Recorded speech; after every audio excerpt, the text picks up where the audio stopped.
Welcome to the SMA podcast series, A Day in the Life, a publication of the Southern Medical Association's Physicians in Training Leadership Working Group, composed of medical students and residents, whose mission is to provide a forum to plan and design new educational activities for physicians in training.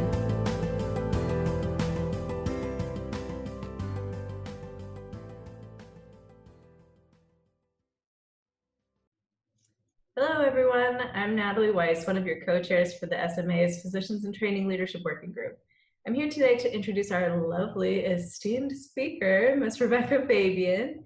Ms. Fabian is a fourth-year student at Tulane University School of Medicine and is our group's new chair of mentoring and networking.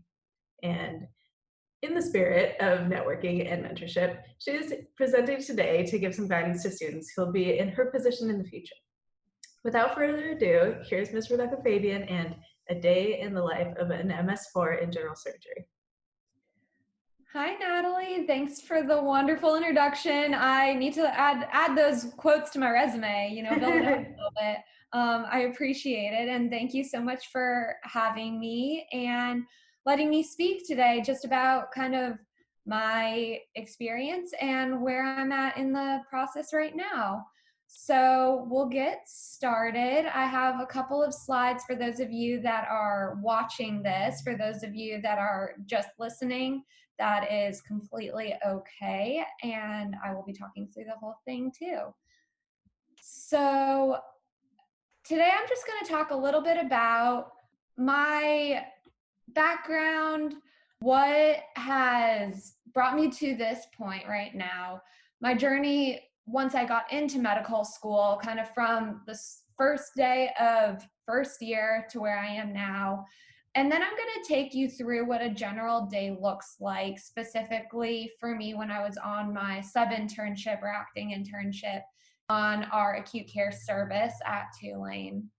And then I'm just going to leave you all with a couple of key points, tips, thoughts, and I'm going to try to make this whole presentation kind of applicable to all levels and all people throughout their training. So whether you're a pre-medical student, a medical student at any point in the 4 years, or even residents and beyond, to kind of look back and reflect on the medical students in this process where it's at today.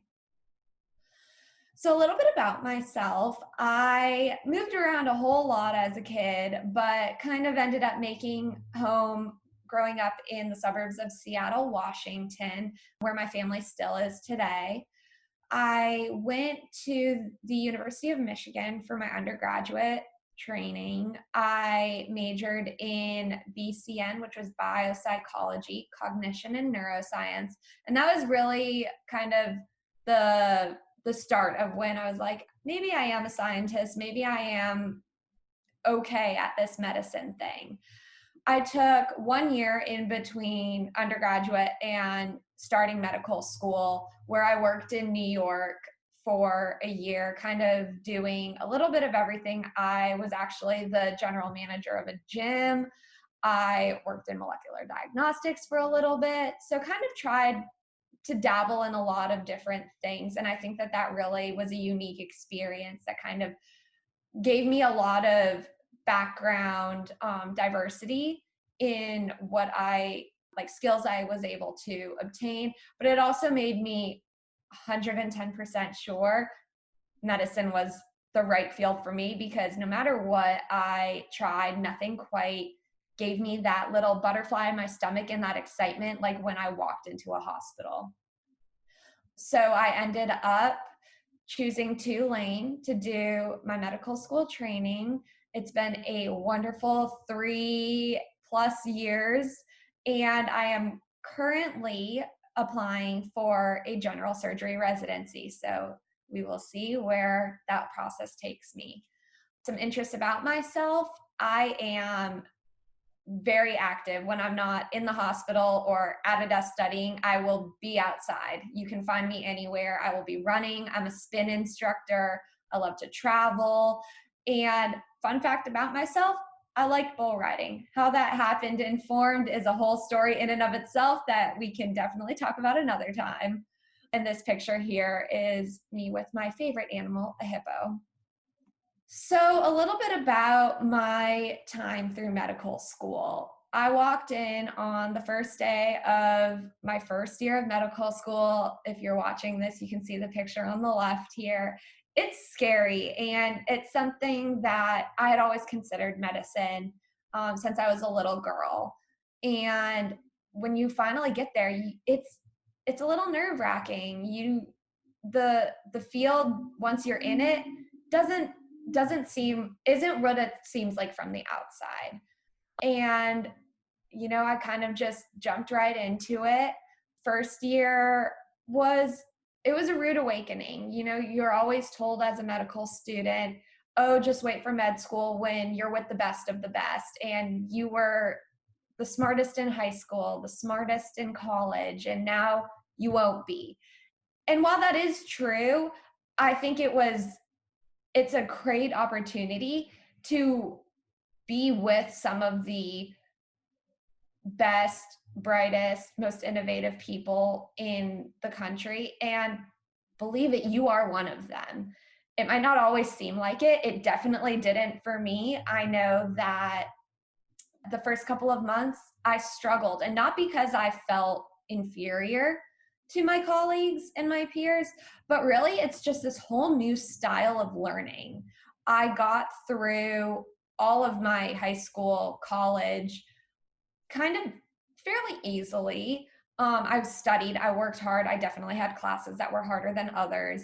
But medical school, it wasn't just reading the slides anymore. It wasn't just highlighting the textbook. It's a whole nother level of complexity and understanding that took me a long time to realize, really up until my third year, to kind of adapt to.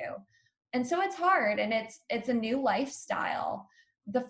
How Tulane's curriculum works, the first and second year of med school is more didactic based. You are learning from lectures, from peer groups. We have team-based learning, problem-based learning, where you're working with your classmates to understand the body, the organ systems, what is right and what can go wrong.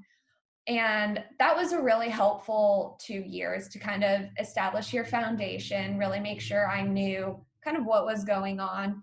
But I always had that urge to get into the hospital, and you see the third and fourth years, and they're walking around in their white coats and bags under their eyes. And I was so jealous of those bags under their eyes because they were doing something. And that was really when I started having an idea of, maybe I want to pursue a specialty where I am doing something, because sitting and while I love to learn, and I think anyone in this field, the unspoken requirement is that you love to learn.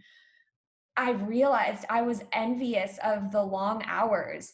I was envious of the fatigue that some of they would walk in their scrubs after a surgery, the third years and the fourth years, and I wanted that. And so I kind of seeked it out. I looked for mentors. I looked for preceptors that took me on and let me, as a mere first, second year medical student, really get involved. And something about my personality, I am the one that gets right in there and has no fears. So when someone says go, I go. And I was able to watch a ton of surgeries. I was able to go and help out in the clinics as a first year, a second year, and I loved it. And from that point on, it was kind of no turning back. I came into medical school originally thinking I wanted to do pediatrics. And while I loved pediatrics, it was a great rotation. Nothing really gave me that feeling of, I'm a doctor. I am doing something to help this person right here, right now, for the long term. That's what I felt from surgery. And it's not to say any other field doesn't give you that feeling. I think everyone has that little butterfly moment for what they're supposed to do. And so here I am today. Maybe maybe not quite as scared as that picture of me at my white coat ceremony, maybe 10 times more afraid because it's real now and it's happening and it's exciting. From there, I'm going to kind of walk through what a day in the life of a fourth year in surgery is like. Surgery historically gets kind of a bad rep for early mornings, sometimes late nights, cranky surgeons that yell a lot and throw tools across the OR, mean scrub techs. And I can tell you right now, while some of those are true, the mornings are early, the days are busy and full, things have changed quite a bit now. You're not getting angry, cranky, moody people anymore than you would anywhere else. And it really was a great month. This is me. If you're watching this picture I was able to work a 36-hour overnight call on one of my weekends on service. And this was taken at about, I want to say 2 a.m. I was walking down the halls of the hospital and it was this crazy reflection. And it really just made me stop and reflect. And this was the moment where I was like, I'm doing this. I am here. I'm in this amazing city looking out onto all of the hospitals, all of the people I'm here treating. And in the reflection, you could see the hospital behind me. And I just thought that was kind of really a culminating, defining moment right there. So what does my day look like? Around 4 a.m., I would get to the hospital. How the acute care surgery team at Tulane works is this service is kind of your in-between patients. So it's not a mass trauma activation where they're coming in from a huge motor vehicle accident or gunshot wounds. They're not quite at that level, but it's not an elective outpatient type surgery. These are your gallbladder removals, appendicitis, bowel obstructions, stuff like that. So our list on any given day could range from about 8 patients upwards of 20 plus. And my job was to make sure the list of patients, what room they were in, what medications they were on, any past medical history, any notes of things that happened overnight or things that we needed to remember to do that day, that all had to be updated and ready for all of our patients.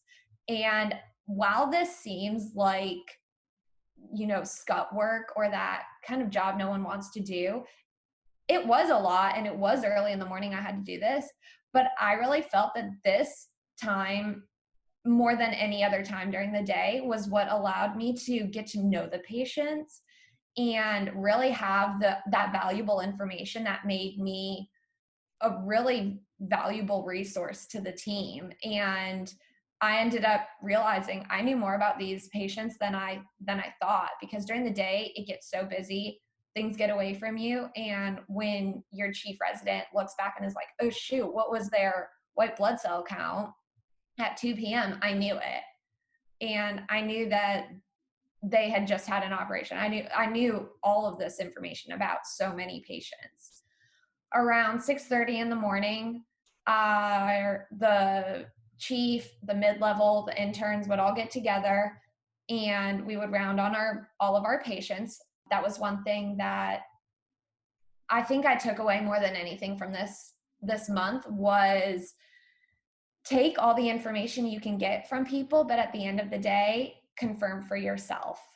And if you don't lay eyes on your patient, if you don't examine them yourself, if you don't ask them those questions yourself, you can never be sure it's accurate. And that's where a lot of missteps and mistakes happen in the medical system, is people taking information and just rewriting it and rewriting it and rewriting it. And it's dangerous and it can add up and spiral. And so it's an easy thing to do. Just go verify always. first start surgeries at Tulane are usually around 7:30. So around 7 a.m., we would go to the pre-op area, go to the patient's room that we were going to do first, wherever they were, make sure everything was ready to go for surgery, so that we could roll down. Anesthesia would start right around 7:30 normally on a good day. And depending on the procedure, would finish, it's usually a couple of hours, even for the most basic of procedures. So we would finish around, 9:30, 10. Once the case finished, the attending would come in, meet us in the post-op area, wherever we were, finish rounding on all of the patients that we had seen in the morning with the attending, finalize our plans, finalize what we wanted to do that day. And then from there on out, it was kind of a hodgepodge of what we did. The acute care surgery service, for what I loved about it, what some people get frightened about it, is you never know what's coming. You could have nothing, and then you have 3 people with appendicitis come in, and you have to be ready and you have to be there for them. So when you have downtime, you're getting your notes done, you're helping with floor work, making sure that everyone's medications are being administered correctly. The pager, one of the interns usually holds, and that was how I knew I was gaining trust as a medical student, is ultimately I was allowed to hold the pager sometimes and tell the intern, hey, we got this page, I think we need to go to the ER and see a consult. And little things like that as a medical student might seem insignificant at first, or might seem really, really like a big deal at first. But it's kind of that graduated autonomy that residents have. You kind of get that too. And it's fun to see yourself progress and learn more and more of how the service works. If there were any more cases, we would also go do those as we were able to. Around 5 o'clock is when the night float team would come in, and we would sign out the patients to the night team. That was another really great experience for me. I got to do the sign out a couple of times, and it really helps me as a student synthesize and be kind of remind myself, do I really know what's going on? Do I really understand what we did that day? Because I think as a medical student, it's really easy to get lost in what's happening with your patient, because while we care for them and we're involved in their care, we aren't the ones that are signing our names. We oftentimes can't put in the orders, can't write and sign the notes. So these little details get lost in a medical student's mind, and that's valid, that's okay. But being able to do that sign out allowed me to reflect back and know every single thing that happened that day. So that was a really seemingly easy thing to do that turned out to not be very easy, but was really important. And then from then on out, we had to finish whatever work needed to be done from that day. So if we got flooded with consults and had 3 people still waiting, we had to finish seeing them. And I would usually get home anywhere between 6 and 8 on any given day. So the days are long, the days are busy, but I found them to be so rewarding. And even though I had some of the least amount of sleep this month, I've never been happier. I've never been more fulfilled and felt like I was really contributing something, which I think is really special. So you all heard a little bit about me and my process through medicine so far. While I'm just one student, and what I say is not law, it's just my experience, I do think that over the past 4+ years, I've really had some good take-home messages, sometimes from trial and error on myself, sometimes trial and error of my peers, and sometimes they're just really good lessons that have stuck with me through it all. So I wanted to share kind of the top 10 things that I think really will go a long way. for anyone. This is for pre-medical students. This is for medical students. This is even for residents. The top 10 things that I think need to be said. First and foremost, write it down. It seems at the time like you'll remember everything. You're sitting there talking with your attending and they say to do, X, Y, and Z. Go change this go change the metoprolol to labetalol, something easy like that, increase the dosage. You're like, I got this. I'll remember.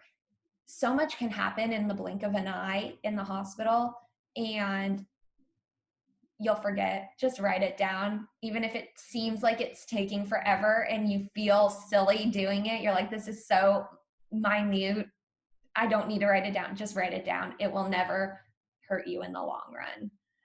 Number 2, don't lie or make something up. I remember when someone first told me this piece of advice, I thought they were crazy. I was like, of course I'm not going to lie. How could you make up something about a patient? Well, when you are face to face with that attending and they're like, did you check their urine output? And you're like, crap, I did everything under the sun for this patient. I wrote down everything, but I forgot to check their urine output. And you realize you made a mistake, and you realize you forgot something. It's okay. We all do it. It happens to everyone, and it's better to admit it than to make something up. If you say, oh yeah, their urine output was fine, or I think it was like 100. Just say, I'm sorry, I didn't check. No harm done. Seems simple, but easier said than done sometimes. Number 3, you don't have to conform to the stereotypes or do something because other people did it to you. What does this mean exactly?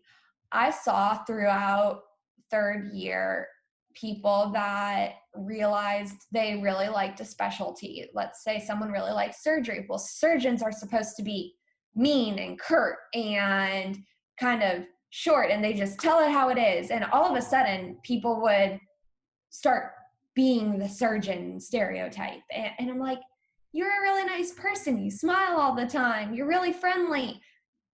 Just because a surgeon is supposed to be serious and short, that doesn't mean you have to act like that. And likewise, there's residents that sometimes are like, well, when I was a medical student, I was forced to stay late into the night and I did this and this and this. And because I had to do that as a medical student, I want to make sure you guys do that too. If it's helpful and you think that it really benefited you and benefited the team, by all means, do it. But at the same time, that's sometimes what's wrong with the medical system, is that idea of, well, I had it done to me, so I'm going to propagate it and do it to others. And that does not need to happen.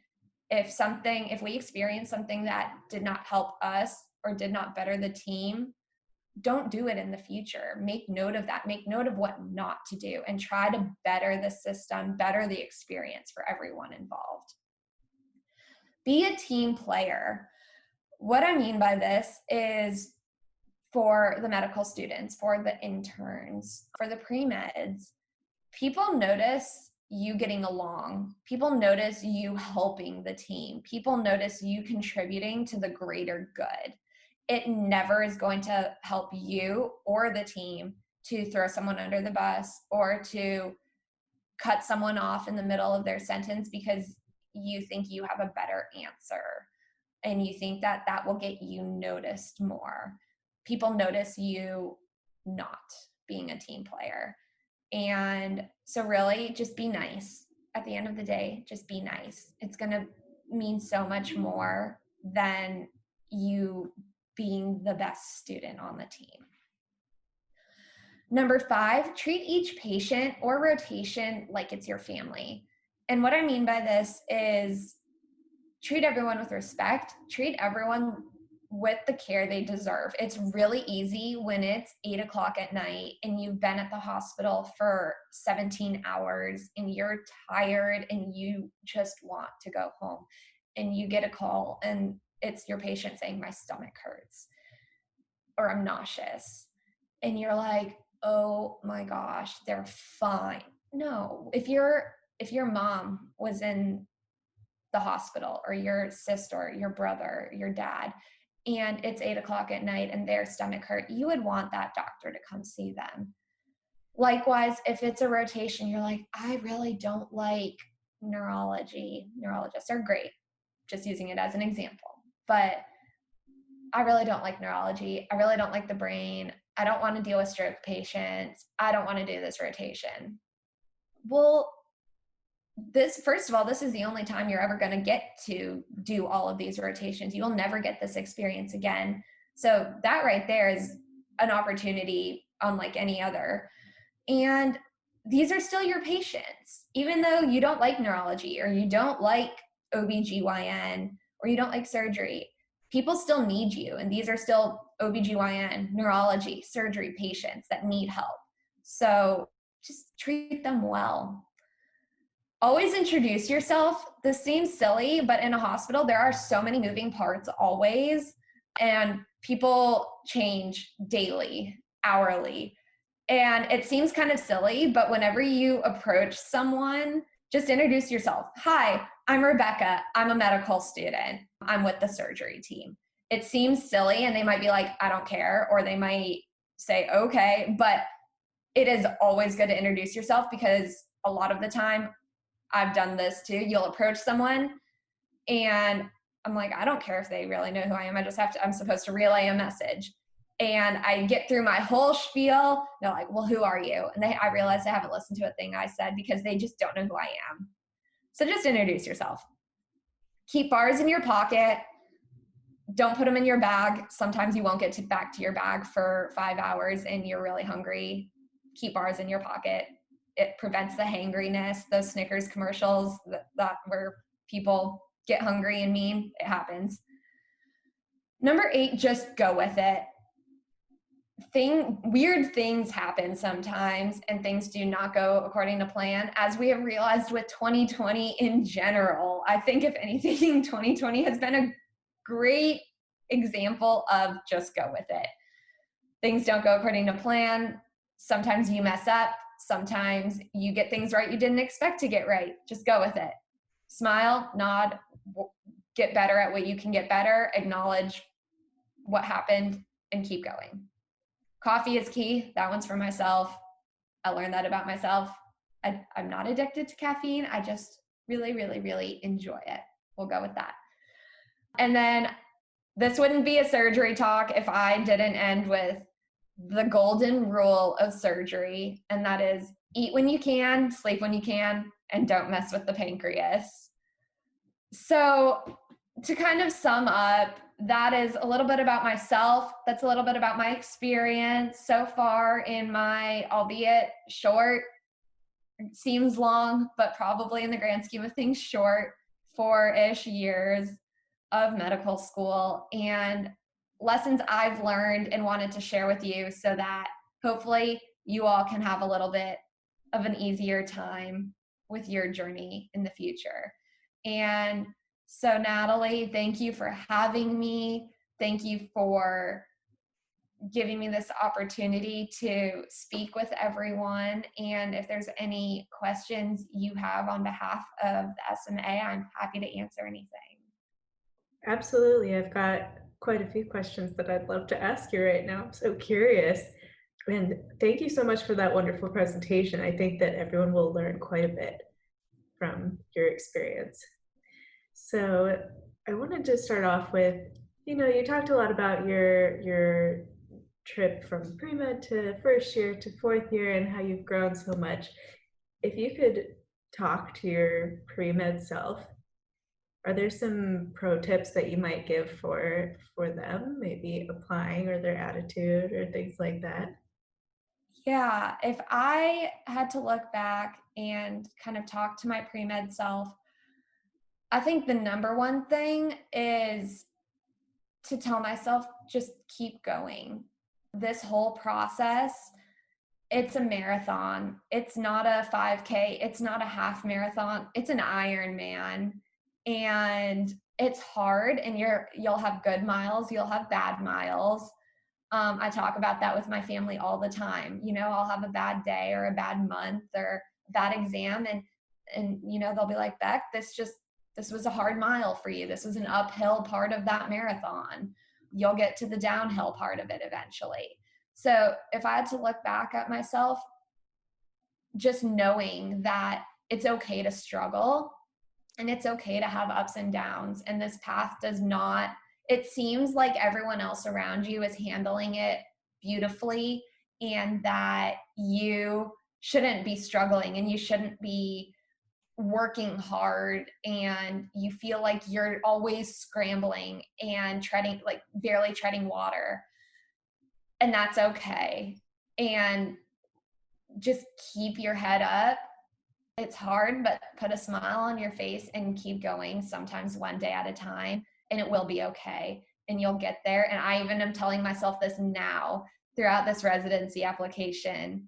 It's terrifying, and each day is a new day, and you don't know what it brings, and it's scary but beautiful. So really just keep persevering. If it doesn't happen on the first time to the pre-meds, if you don't get in, that's the new norm. It is, and it's hard, but keep at it, because you can do it. It always seems like those transition periods are just the most full of uncertainty, the most difficult and mentally trying. Oh, it's horrible. So you said that you really seem to have a good time at Tulane. It's got a pretty good reputation, I'd say. And I wanted to ask, how did you decide on Tulane? And how are you deciding on which residency you want to pick as well? So I applied to quite a few schools for med school. I don't remember what the exact number was. I got interviews at a couple, and ultimately at the end of the day, I really felt that Tulane, above all other schools that I had interviewed at, gave me the opportunity to keep being me. And what I mean by that is, time and time again during that interview process, they asked me, what do I enjoy? What do I think makes me me? We're all here to be doctors. We're all here to learn. We're all here to develop our skills as a professional. But what gets lost a lot of the time is we're still people. We're still young adults that are discovering ourselves as individuals. And Tulane, I thought, did an amazing job and have stayed true to this throughout the 4 years so far, of really making an important point to keep doing what makes us us. And everyone attending Tulane was picked for a reason, because we're special, and it sometimes doesn't seem like it, but we are. Everyone out there is special. Every single person out there has something unique about them. And Tulane let me do that and let me grow as not just a med student, but as a person. And so that's really something I'm continuing to take with me through my residency search, is I want to find a program that of course is going to train me to be the best surgeon possible. Of course, that's important. And I have no doubt that I will end up at a program that will make me a great surgeon and a great doctor. But I also think it's important, especially in a surgery residency, you spend so many hours there that your co-residents become your family. Your upper levels become your big brothers and big sisters. Your attendings become your kind of supplemental parents. And I really want a program that becomes that family for me and allows me to keep being me. That sounds really ideal. Dare to dream, maybe, but I'll live in my ignorance for now. Oh, I think that they exist. So, kind of following with that, do you feel like you've had time to maintain your hobbies and interests throughout medical school? Absolutely. Sometimes easier than other times, but I really do think that's something I pride myself the most on is how I have been able to continue doing what I love and really discover what I love. My first year of med school, I came in thinking, okay, this is it. I was a swimmer all through school. Swimming was my big thing. Picked up running a little bit once I couldn't always have access to a pool. And I was like, well, that's that. I'm in med school now. There's no time for fun. And I quickly learned that there was. And I kind of dabbled in things here and there. I became involved in Tulane's fitness and medicine program. And New Orleans has a group called November Project, and it's throughout the nation, a free fitness group. So I was able to meet new people through fitness within Tulane and within the New Orleans community itself. And that really gave me the courage to continue doing this. And I ultimately ended up completing during my 3+ years now. I've completed numerous 5Ks, a half marathon, a full marathon. I got certified to teach spin and am now a spin instructor. COVID put a little bit of a damper on it, and I do things besides running, swimming, biking too. But for me, that really illustrates the fact that you can do it. And yes, there were times that in order to do what I loved, I knew that I would have a stressful day, and that was kind of my run was my release. So maybe I had to get up an hour earlier or go to bed an hour later than I otherwise would have. But I think at the end of the day, it really, really makes it worth it to do what you love. And for you, maybe it's music, maybe it's painting, maybe it's skateboarding, but finding even 20 minutes in a day to do what you love, it's possible. I promise it's possible, and it makes such a big difference. You said running, swimming, biking. What about the bull riding? I know, right? I need to lace up my cowgirl boots for that. Did you start doing that during medical school? Bull riding? Mm-hmm. I don't ride the bulls. I was not allowed to do that. I'm a fan of watching it. So, fun fact, there's like the fantasy football out there and fantasy baseball. There's a fantasy bull riding. And throughout the nation, through the professional bull riders. And when I was a junior in college, when I was 16, I won it. And throughout the country. And, every week I had to pick the 5 best riders and the 5 best bulls. And throughout the year, I consistently picked the best. And so I got to go to Las Vegas for the World Finals as a 16-year-old. Didn't enjoy Las Vegas to its fullest potential, apparently. I was happy at the time. I got cowgirl boots. It was fun. Wow. Quite a shift going from that to all right. So having said all of these things about medical school and residency applications, do you think that you would do it again? Are you glad that you pursued medicine? Absolutely. In one word. I think that medicine is such a selfless and yet rewarding career, and it was not at all how I expected it to be completely honest. You see the you see Scrubs actually is fairly lifelike actually, but you see The Resident and Grey's Anatomy, whatever. You see those TV shows growing up, and even as a patient, you go in and you see this, what seems like a well-oiled machine, just where these doctors are so fine-tuned and everyone knows their role. And it's not necessarily always like that. I think it oftentimes is, but it's not how Hollywood depicts it for sure. So it definitely is different. And I definitely have worked really hard to get to where I am now. Have had good days, have had bad days.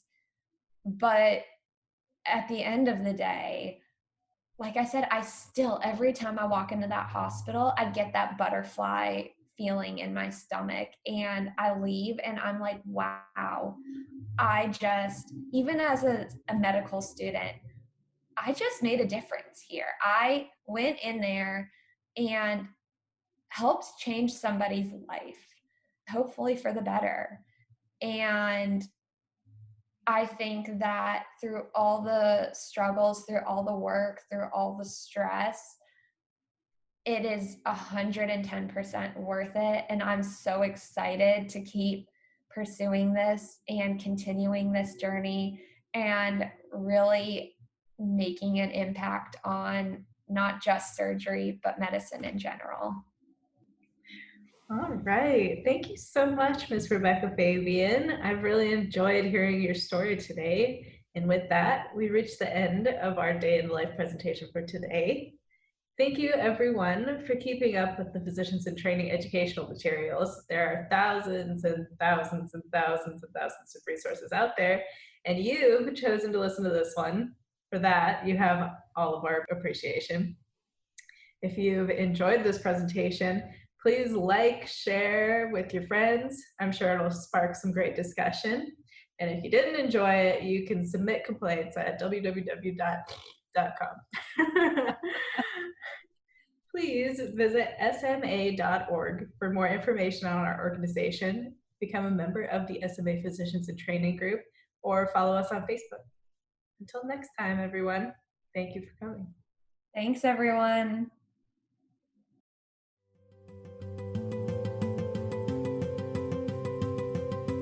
Thank you for listening, and stay tuned for more Physicians in Training podcasts. To view all of SMA's podcasts, visit sma.org/podcasts.